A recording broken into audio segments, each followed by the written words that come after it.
Hello friends, मेरे YouTube channel English वे में आप सभी का स्वागत है। तो आज मैं फिर से एक नई स्टोरी के साथ आई हूँ। तो चलिए सबसे पहले इसका टाइटल देखते हैं। तो इसका टाइटल है the brave mother duck.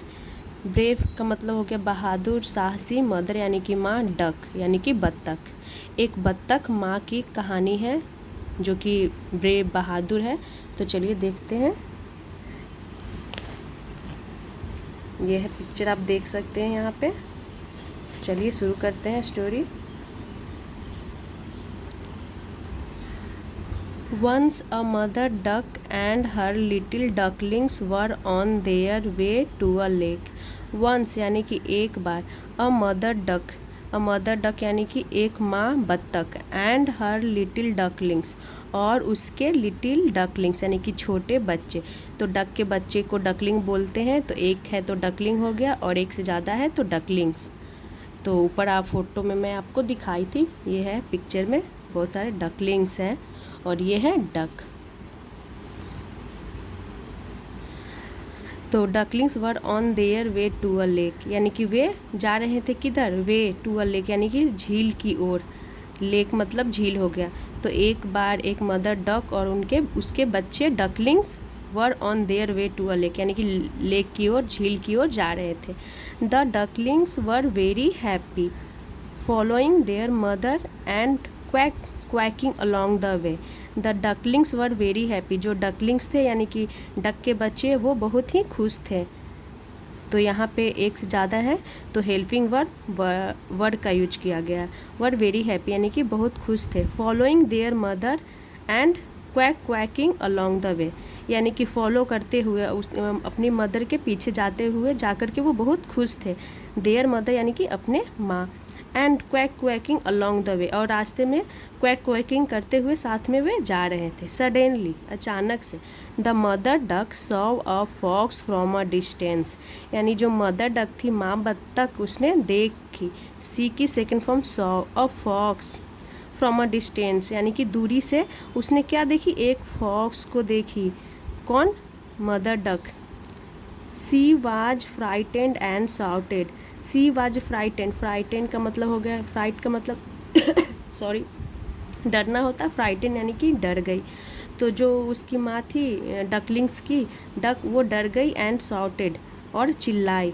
Children let's hurry to the lake यानी कि बच्चे, let's hurry to the lake, जल्दी से लेक की ओर चलो। क्या कौन बोलती है? डक की माँ बोलती है कि जल्दी चलो लेक की ओर यानी कि झील की ओर। देयर्स अ फॉक्स यानी कि एक लोमड़ी है। The ducklings hurried towards the lake, जो डकलिंग्स थे यानी कि डक के बच्चे, हरीड यानी कि जल्दी से, टूवर्ड्स द लेक यानी कि झील की ओर यानी कि वे झील की ओर भागे। तो हरी की सेकेंड फॉर्म हरीड हो गई। तो स्टोरी आपको मोस्टली पास्ट इंडेफिनिट में मिलेंगे। तो अगर आप स्टोरी इस तरह से ट्रांसलेट करते हैं तो आप उसमें आपको मोस्टली सब्जेक्ट और वर्ब की सेकेंड फॉर्म देखने को मिलेंगे। तो आप इस तरह से अपनी इंग्लिश को इम्प्रूव कर सकते हैं। The ducklings hurry towards the lake, यहाँ तक हो गया था। उसके बाद देखते हैं। The mother duck was thinking how she could save her children and herself from the cunning fox. The mother duck was thinking, जो मदर डक थी, वाज थिंक यानी कि सोच रही थी। तो वाज के साथ वर्ब में ing है यहाँ पे। तो वो सोच रही थी। How she could save her children, कि वो अपने बच्चे को कैसे बचा सकती है, वो सोच रही थी। कौन? Mother duck. एंड हरसेल्फ और खुद को, फ्रॉम द कनिंग फॉक्स यानी कि उस चतुर लोमड़ी से। कनिंग का मतलब है चतुर, चालाक, फॉक्स। सो इसीलिए she began to walk back and forth dragging one wing on the ground. So इसीलिए सी बिगैन यानी कि वो क्या करने लगी, टू वॉक यानी कि चलने लगी, बैक पीछे, एंड फोर्थ यानी कि आगे। तो फोर्थ में यहाँ पे आर साइलेंट होता है। तो फोर्थ का मतलब हो गया आगे, बैक का मतलब हो गया पीछे। तो वो आगे पीछे ड्रैगिंग करते हुए, घसीटते हुए, ड्रैग का मतलब घसीटना होता है। तो वो ड्रैगिंग करते हुए वन विंग यानी कि एक पंख को ड्रैगिंग करते हुए, घसीटते हुए, आगे पीछे करके, ऑन द ग्राउंड यानी कि ज़मीन पे रगड़ कर घसीटते हुए चलने लगी। When the fox saw her he was happy. जब फॉक्स ने, वेन यानी कि जब, द फॉक्स यानी कि लोमड़ी ने, सॉ देखा, हर यानी कि डक के लिए हर यूज किया गया। ही वाज हैप्पी वो खुश हो गया। ही सेड टू हिमसेल्फ उसने कहा, हिमसेल्फ यानी कि खुद से। इट सिम्स यानी कि ऐसा लगता है, डैट कि this duck has hurt her wing and she is not able to fly. यानी वो क्या सोचता है खुद, यहाँ पे है देखिए, ही सेड टू हिमसेल्फ उसने सेड यानी कि कहा, टू हिमसेल्फ यानी खुद से, तो खुद से वो कहता है क्या, इट सिम्स यानी कि लगता है, ऐसा लगता है, डैट कि दिस डक हैज हर्ट यानी कि इस जो डक है, हर विंग यानी कि इसके पंख में, विंग मतलब होता है पंख, फेदर मतलब भी होता है पंख, तो इसके पंख में यानी कि चोट लगी है। क्योंकि यहाँ पे हैज के साथ वर्ब की थर्ड फॉर्म का यूज किया गया है, तो ये हमारी प्रेजेंट परफेक्ट की सेंटेंस है जिसमें हम हैज हैव के साथ वर्ब की थर्ड फॉर्म का यूज करते हैं। तो duck has hurt her wing यानी कि उसके पंख में चोट लगी है। And she is not able to fly और वो सक्षम नहीं है, किस लिए, टू फ्लाई यानी कि उड़ने में वो सक्षम नहीं है। आई कैन ईजिली यानी कि मैं आसानी से, कैच एंड ईट हर यानी कि मैं आसानी से कैच यानी कि पकड़ सकता हूँ, एंड ईट हर और खा सकता हूँ, हर यानी कि उसे, और कैन का यहाँ यूज किया गया है। Then he rain towards her यानी कि तब, ही रैन तो ही यानी कि फॉक्स के लिए यूज किया गया है, तो उसने दौड़ा, रन की सेकेंड फॉर्म रैन, टूवर्ड्स यानी किसकी ओर, हर यानी कि बत्तख के लिए यूज किया गया है। तो हर यहाँ पे मदर है, फीमेल है, इसीलिए उसके लिए हर का यूज किया गया है।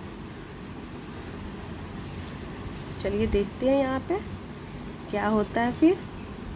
द मदर डक रैन जो मदर डक थी उसने दौड़ी, वो दौड़ी, रन की second form ran, leading the fox away from the lake, leading the fox away यानी कि लोमड़ी को दूर करते हुए, फ्रॉम द लेक यानी कि लेक से यानी कि झील से, उसे दूर करने के लिए वो दूर करते हुए वो दौड़ी।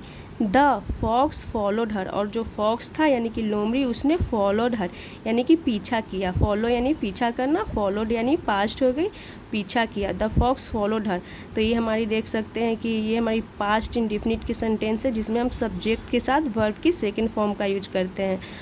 फॉक्स फॉलोड हर यानी कि फॉलो किया, पीछा किया, हर यानी कि बत्तख। नाउ अब, ही वुड नॉट, तो यहाँ पे वुड नॉट को शॉर्ट में ऐसे वुडंट लिखा गया, he wouldn't be able to harm her ducklings, he wouldn't be able to यानी कि वह अब सक्षम नहीं होगा, टू हार्म यानी कि नुकसान पहुँचाने में, हर डकलिंग्स यानी कि उसके बच्चे को।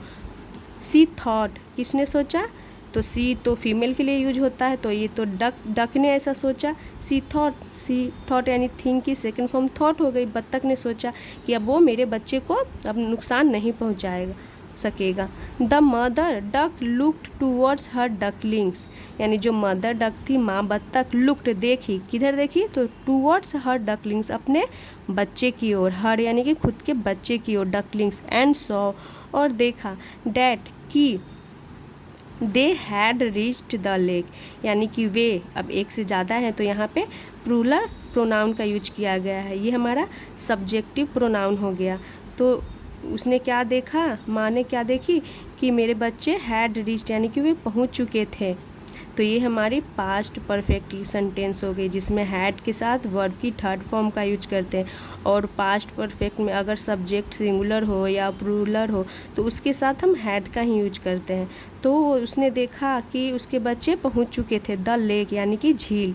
सी वाज रिलीव्ड यानी कि उसे राहत मिली, सी वाज रिलीव्ड, सो इसीलिए सी स्टॉप्ड यानी कि वह रुकी, and took a deep breath, take की सेकेंड फॉर्म टुक हो गई, और डीप ब्रीथ यानी कि एक गहरी सांस ली, डीप यानी गहरी, ब्रीथ यानी कि सांस, उसने एक गहरी सांस ली जब देखी कि मेरे बच्चे पहुंच गए हैं झील के पास, और अब जो फॉक्स है वो मेरे बच्चे को अब हार्म नहीं कर सकता है, तो उसने चैन की सांस ली, उसे रिलीफ महसूस हुआ। अब देखिए क्या है आगे। द फॉक्स थॉट, लोमड़ी ने सोचा। थिंक की सेकेंड फॉर्म देखिए यहाँ पे भी यूज किया है थॉट। विथ अ ग्रीन यानी कि एक मुस्कान के साथ उसने सोचा। सी इज़ टायर्ड नाउ, तो क्या उसने सोचा कि सी इज़ टायर्ड नाउ यानी कि डक के लिए वो सोचा है कि वह अब थक चुकी है। अब सी इज़ टायर्ड यानी कि वह थक चुकी है।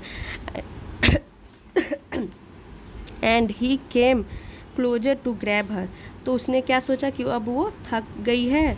किसके लिए, यानी कि वो डक के बारे में फॉक्स सोचता है कि सी इज़ टायर्ड नाउ यानी कि वो अब थक गई है। And he came closer to grab her यानी कि वो नज़दीक आया टू ग्रैब हर यानी कि उसे पकड़ने के लिए। हर यानी कि duck. But the mother duck quickly spread her wings and rose up in the air, यानी लेकिन जो मदर डक थी, बट यानी कि लेकिन द मदर डक क्विकली यानी कि जल्दी से, स्प्रेड, तो स्प्रेड का मतलब होता है फैलाना। उसने जल्दी से क्या किया, फैलाया हर विंग्स यानी कि अपने पंखों को जल्दी से उसने फैलाई। एंड रोज अप, राइज की सेकेंड फॉर्म रोज होती है, तो रोज अप यानी कि ऊपर उठी। इन द एयर हवा में। सी फ्लू यानी कि वह उड़ी। And landed in the middle of the lake, और क्या की, लैंडेड यानी कि लैंड की। In the middle of the lake, middle of the lake का मतलब हो गया झील के बीच में। मिडिल यानी बीच में, तो झील के बीच में लैंड की, यानी कि जब ये लोमड़ी नज़दीक आया कि अब लगता है कि वो क्या होगी, मदर डक जो है वो थक चुकी है, तो उसे पकड़ने के लिए वो जैसे ही वो नज़दीक आया तो जो डक थी उसने अपने पंखों को फैलाई और क्या की, and landed in the middle of the lake, और सीधे ऐसा उड़ी कि सीधे बीच में लैंड की। Her ducklings quickly swam to her and all of them were safe, यानी कि हर डकलिंग्स यानी कि उसके बच्चे, क्विकली यानी जल्दी से, स्वैम यानी कि जल्दी से, स्वैम यानी कि तैरा, टू हर यानी कि उसकी ओर तैर कर, वो उसके जो डकलिंग्स थे वो जल्दी से वो तैर के उसके पास, अपने माँ के पास गए। एंड ऑल ऑफ देम, और वे सभी, वर सेफ यानी कि वे सभी क्या थे, सेफ थे। तो यहाँ पे देखिए हेल्पिंग वर का यूज किया गया है क्योंकि एक से ज़्यादा थे। डकलिंग्स के बारे में बात हो रही है कि डकलिंग्स वो जल्दी से तैर करके कहाँ गए, अपनी माँ के पास। और वे सब क्या थे, दे, ऑल ऑफ देम यानी कि वे सभी वर सेफ, सुरक्षित थे। फ्रॉम द फॉक्स यानी कि लोमड़ी से। द फॉक्स वाज शॉक्ड, जो फॉक्स लोमड़ी था वो क्या था, शॉक्ड यानी कि वह चकित था। एंड अस्टेयर्ड इन डिसबिलीव, तो अस्टेयर्स का मतलब होता है घूरना, तो उसने घूरा। इन डिसबिलीव यानी कि अविश्वास के साथ उसने घूरा। एट द मदर डक यानी कि बत्तख, माँ बत्तख पे। एंड हर डकलिंग्स, और उसके बच्चे पे, तो वो अविश्वास के साथ घूरा क्योंकि उसे लगा कि ये माँ जो डक है वो थक चुकी है तो मैं उसे पकड़ लूँगा। लेकिन जैसे ही वो नज़दीक गया तो डक क्या की कि अपने तेज़ी से पंखों को फैला के उड़ी, इतनी तेज़ उड़ी कि वो सीधे बीच में लैंड की, झील के बीच में। तो ऐसे उसने अपने और अपने बच्चों को बचाई। तो देखिए ये है पिक्चर में, देखिए मैं दिखाती हूँ आपको। ये देखिए यहाँ पे फॉक्स है और ये डक है जो यहाँ से सीधा यहाँ पे बीच में लैंड की, और उसके बच्चे हैं देखिए उसी के पास आ पहुँचे हैं। तो ये थी स्टोरी। चलिए आज इसका मोरल अब देखते हैं। मोरल है, being brave and alert can save us from danger, यानी बीइंग ब्रेव एंड अलर्ट यानी कि ब्रेव का मतलब हो गया बहादुर, एंड अलर्ट यानी कि सतर्क। तो सतर्क एंड बहादुर होकर can save us from danger यानी कि डेंजर का मतलब हो गया खतरा, तो खतरे से हम बच सकते हैं, यानी खतरों से हम खुद को बचा सकते हैं। कैसे हो करके, बीइंग ब्रेव यानी कि हो करके ब्रेव, बहादुर और सतर्क, यानी इसका मतलब हुआ कि सतर्क और बहादुर रहकर हम अपने आप को खुद से मुसीबतों से बचा सकते हैं। तो ये थी स्टोरी आज की। Thanks for watching. अगर आपको अच्छा लगा हो तो इसे ज़रूर लाइक करें, और मैं ऐसे ही डेली वीडियो लाती रहूँगी, तो मेरे चैनल को सब्सक्राइब कर लें। Thanks for watching.